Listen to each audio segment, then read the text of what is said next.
caregiving really is a 24/7 responsibility as dementia progresses, and one person just can't do it. Exhaustion, because it's impossible to do every single task independently or individually. Irritability is a very natural response to stress and not getting sleep and exhaustion. Moodiness triggered negative responses and actions. You just get frustrated, want people to just leave you alone because you're being constantly pressured to care and give all day long. So that can be very common. It can also be common to lose your ability to concentrate on things, making it very difficult to perform tasks or even remember the things that you need to get accomplished or your own doctor's appointments or things that you need to do for yourself. Welcome to Aging in Style with me, Lori Williams. I'm an optimist by nature, and I believe you can follow your dreams at any age. My grandmother's journey with dementia ignited a passion in me to work with seniors. I've spent the past 13 years learning about seniors and aging. In my mid-50s, I followed my own dream and founded my company, where I use my expertise to help seniors locate housing and resources.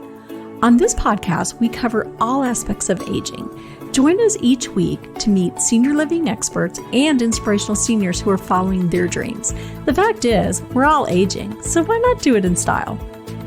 Hi, welcome to today's episode of Aging in Style. I'm so glad that you're here today. We have a great episode. We're going to be talking about caregiver stress.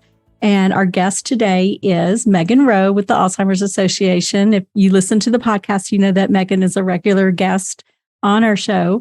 Megan is the Senior Program Manager for the Alzheimer's Association, Dallas and Northeast Texas chapter.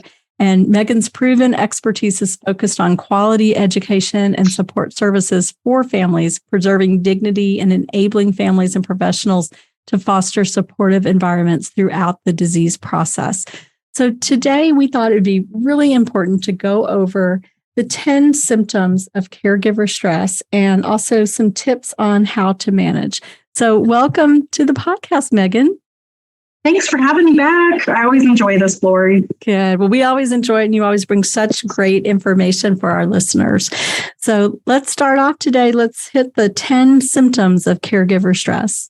Of course. So Alzheimer's, as most people know, and dementia in general, can cause a lot of stress for families because it's not just the individual with the diagnosis that's impacted. They say it takes 2.5 loved ones to take care of someone with dementia. Wow. So with that become stress, of course. So Alzheimer's caregivers do frequently report experiencing high levels of stress. It can be overwhelming to take care of your loved one when they're going through dementia, but too much stress can be harmful to both the person with dementia and the caregiver. So a couple of symptoms that we're going to go over today. We will be reviewing some strategies to manage stress, but these just be on the lookout to see if this is something you recognize in yourself or in others, so that you can get maybe some more support that you need. So denial can be a very real symptom of caregiver stress. Denial about the disease, the denial about the impact of the disease on the person who's been diagnosed, believing that, your loved one's going to get better, or being in denial about different causes, or maybe just, it's just normal aging, or just kind of like just denying the existence of the disease in the first place. Does that sound familiar at all, Lori? It really does. And I would say, so many people we talk to, the adult children, they have honestly let it go a lot of times too far, too long without bringing in some help for their parents or finding a memory care for them. And it's denial. And I think it's probably a little self-preservation. You don't want to admit to yourself that your mom or your dad, who you've looked up to your whole life, is now really struggling. So I would say that's a very accurate statement to bring up denial.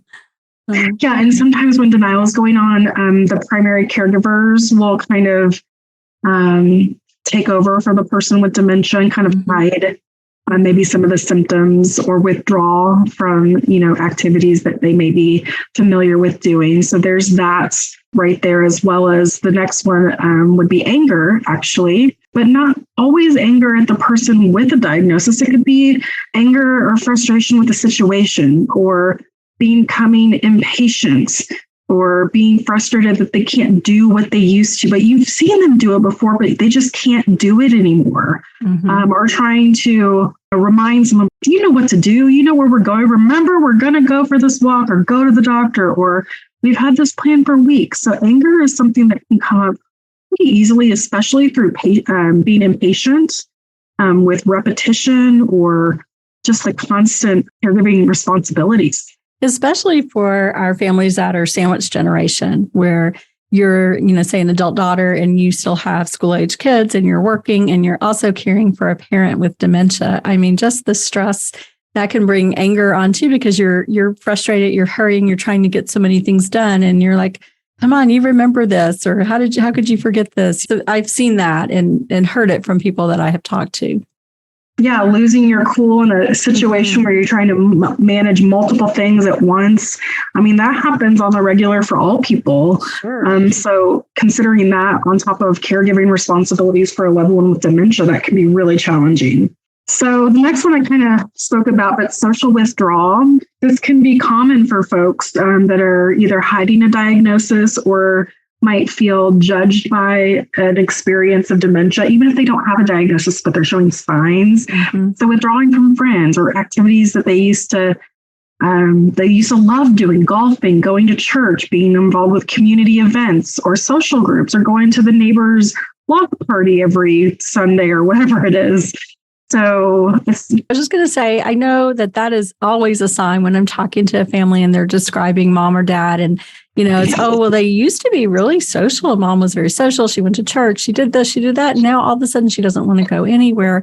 And as we, talk more, we find out about, there's some dementia, there's some forgetfulness and things that are happening. So that definitely is something that if you see someone who is very social and suddenly withdrawing, we need to check into that. Yeah, and especially for caregivers too, because caregivers need the support of taking care of their loved ones. And when they're not being as healthy as they can be, it's very difficult to provide the best care you can.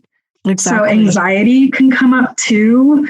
Anxiety is very common in our society of all the hats we try to wear and things that we try to manage throughout each day. The anxiety can increase during moments of stress and situations of stress. So anxiety about the future, not being able to sleep, trying to face another day, and what are you going to do and how are you going to accomplish it? What if this person needs more care than I can provide? So your mind just keeping you awake with these almost agonizing questions or constant concerns or just feeling overwhelmed. So that can be a common sign too of caregiver stress. And then depression on the other, end of that, we talk about depression. Depression can affect your ability to feel like you can cope with what's going on, or just even with apathy, like I just don't care anymore, giving up or feeling like your spirit's broken in a situation. So that can be a very common sign of just caregiver burnout and stress. And some of these things can happen all together. These symptoms can be something you experience one at a time or in combination, or just a few at a time. So these things can really add up on your physical health too.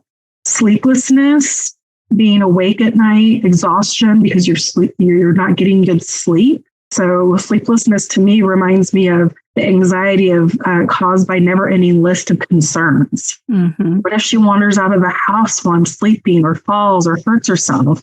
Caregiving really is a 24/7 responsibility as dementia progresses.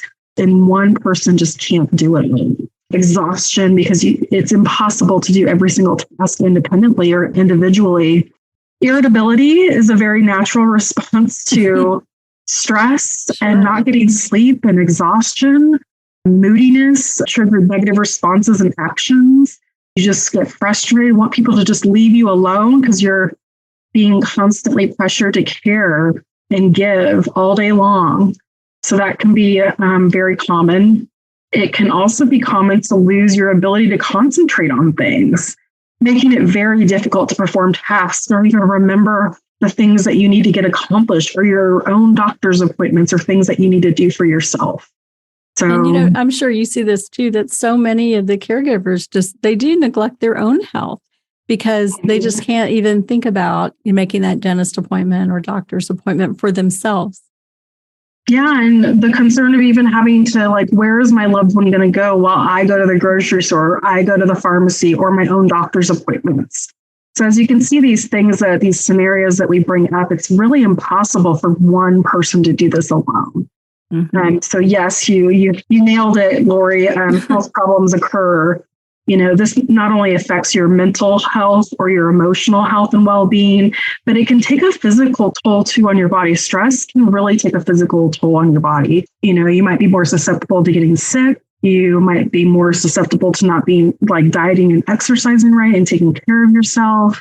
In many cases, I've seen where the primary caregiver can get more physically ill than the person with dementia. And that can cause stress too, because who's going to take care of your loved one better than you as the primary caregiver? So there's also guilt involved with providing care and extending yourself to accept help. But help is really what you deserve and what's going to give those caregivers the best chance at providing the best care for their loved ones. So those are kind of the 10 symptoms of caregiver stress, but we do have tips for managing stress too. Excellent. Well, let's hear how we can manage the stress, because we need to learn how to do that. Yeah, there's a lot of community resources available that people may just not know exist. The Alzheimer's Association has a 24/7 helpline answered by master's level clinicians, so they can do anything from crisis intervention to answering basic questions any time of day. So that emotional support and connection is always available to any person across the United States that needs that connection point. Support groups are a really great way to connect too. So no matter how many friends you have, how many family members you have, caregivers are going through a really unique experience, and no one will know it as well as other people that are going through it. So it's just a very validating experience going through this journey together with other people and knowing that you're not alone. So we do highly recommend joining caregiver support groups, which you can find through our helpline. So again, that helpline, I don't think I said the number, but it's 1-800-272-3900. And based on where you live in the US, because I know we have listeners from everywhere, there's always going to be an area agency on aging available to you in the county you live in. It's a little bit trickier to find that because I don't have a phone number for y'all to share, but I do have a website link that I can share, Lori, where they can put in their zip code and find where their provider is. But these area agencies on aging, kind of a tongue twister, provide a lot of resources, not just aging resources, but resources for caregivers. So if you're 40 years old and taking care of a loved one who's over the age of 65, you qualify for services to help support you in that caregiving role. Many people don't know that, or they find out maybe too late. So a lot of them provide respite vouchers so you can get a break from your caregiving responsibilities. They do a lot of information referral and can help you with understanding your benefits, your loved one's benefits. So they're really a valuable resource. They can. Do they look at income level, or is it open to anyone? It's open to vouchers. Okay, so I don't know specifically what the criteria is for vouchers. Typically, they just meet the disease, like having a diagnosis of dementia or Alzheimer's, and if a family member is still living at home and providing care, but they might all be a little bit different too. Okay. So the counselors with the agencies will know that best, and they'll work with you one-on-one to decipher that. But they also have other programs available that you might benefit too from. And it probably is different state to state, because I've noticed every state has different things that they offer. Some may offer more than, one may. Yeah. And actually they differ from county to county, because some counties are more, they have a larger population of people. So the services might be a little bit different. So like transportation in rural communities is really important. Because it's further away for people to get to places and things, whereas more funding might be available for other types of programs in a city or something. So that's always important to connect with your local AAA, is what I like to call it, because it's a tongue twister. So we'll do that link so they can just look by zip code. But you brought up a really good point too. There might be other agencies in your community that provide services. We here in Denton County have a program called Dementia Friendly Denton County, and they work to help provide dementia friendly services in the community at restaurants, worship services, nature walks at the senior centers. The senior centers are looking to be more have dementia friendly programming. So it's really important to just get connected with your community and understand what they have available. That will provide some respite, not only for the person taking care of their loved one, but really meaningful engagement for the person with dementia. Do you know anything about, because I have people ask me this, how do they get paid to be the caregiver? That there is some program where they can actually be paid as the caregiver for their family member? That's a great question. And I'm not the expert on that, but I believe that's based on the state. I don't think that's available everywhere. And so what I would say is I would go through the Department of Aging Services in Texas. It's in disabilities, I think it is. DADS, yeah. Department of Aging and Disability Services. Yeah, they might have more information on that specifically. Every state has a little bit of things going on. Okay. But just good information to know that it could be. Look for that in your state. See if possibly you could be paid as the caregiver. Yeah, and it's important to note that there's a lot of caregivers too that have to step down from work responsibilities or cut down on hours to take care of their loved ones as a full-time job, basically. So having that available as an option can really help. Absolutely. Okay, so we talked a little bit about resources in your community. You know, someone like Lori is actually really helpful too, because she may know of like adult day programs that can really benefit people, that is designed for individuals with dementia. And you can get a break while your loved one is taken care of during the day, having meaningful activities, or even there's a lot of memory care communities. A lot of times will have day stay programs. Now they're not, it's a private pay situation usually, but it might be an option, even if you can just do once or twice a week or once a week or every other week, something like that. If that's an option for you, it may give you some help at home. And with the day stay kind of programs, I know here in Texas, we have, or in our area, we have one that is through a church and it's once a week for 4 hours and there's no cost involved in that. But then we also have some, privately paid, which you would have to pay for yourself, places that you could bring your loved one, 1 day a week or 3 days a week, 5 days a week, whatever. And they feed them breakfast and lunch and they do, activities and all kinds of things. But I mean, it's, 80 to 150 a day, it kind of depends, but there may be something like that in your area, but always check with churches because I find that churches do offer some programs. And there's other churches I know in the Dallas area that provide 1 day of like adult day stay kind of program. That's a really good point, Lori. I'm glad you brought that up. These caregiver day out programs kind of based in the church setting are really great ministries to be able to help support families that really need that break. And there's quite a few of them in the Dallas-Fort Worth area. So I would encourage everyone that's listening to maybe check out in their community if there's that option where they live. And you might find, we talked about the respite vouchers earlier, that in-home companion care is available places. And there are some ministries within different faith-based organizations that have, like if you want to have a friend that visits once a week, for your loved one. And maybe that just provides that companionship aside from yourself for a few hours. Maybe they take them for a walk or do simple things like that. Relying on your family and your friends to help with that and have these conversations of what's going on with your loved one. That's going to really provide a bigger network of support for the caregiver and their loved one. So all of these are really great ideas to get a little bit of a break.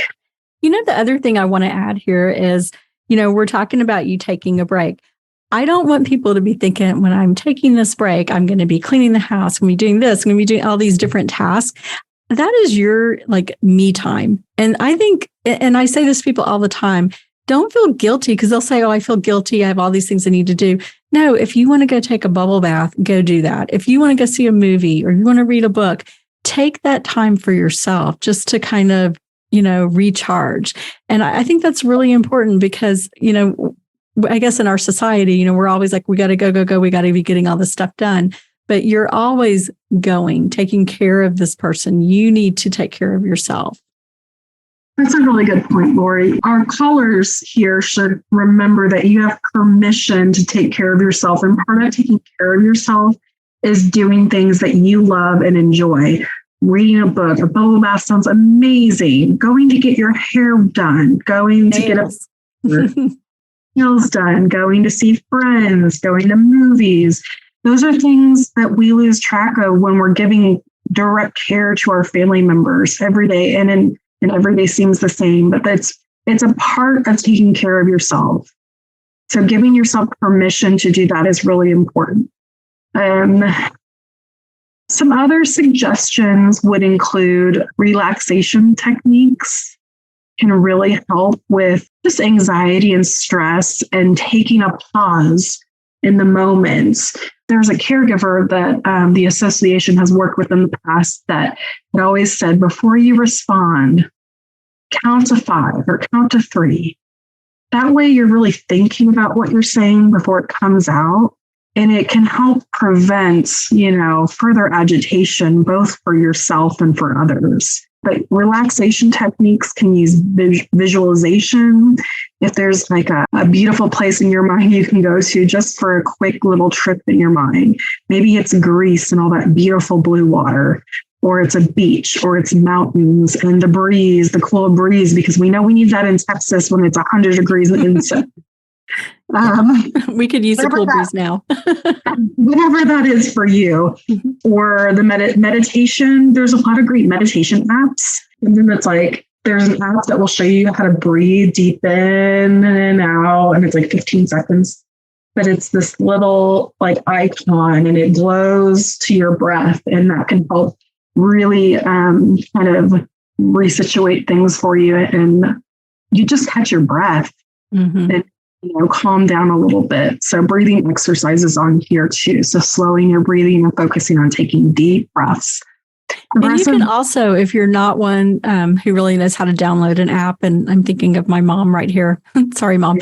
But you can always just Google for yoga, or not yoga, but like meditation kind of things. And there's a million on YouTube that'll come up and you can just play that for yourself. So it's easier. Yeah. So there's things you can do at home. And I would encourage you too, if you can step away for a respite and you can go to a Tai Chi class or a yoga class that focuses on mindfulness and deep breathing, that's going to be support for yourself.